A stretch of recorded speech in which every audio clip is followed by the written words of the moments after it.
ошондай куаңгыз, абруйлы, олы, өлгүлүү пардарыбыздын окшайына басып, ауылыбыздын еш гайлелери, матур пардар болуы бик кубанычтуу вакыйга.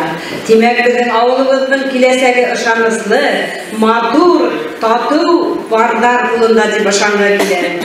Гаиле келечектин ышанычлы негизи. Гаиле бул биздин үй, ата-эсей, улатай, өлөсөйдөрбүз. Биздин де еш пардарыбыз, матур пардарыбыз, биздин келечегибиз болуп, матур этип жашасындар. Уларга изге тилектерибизди кире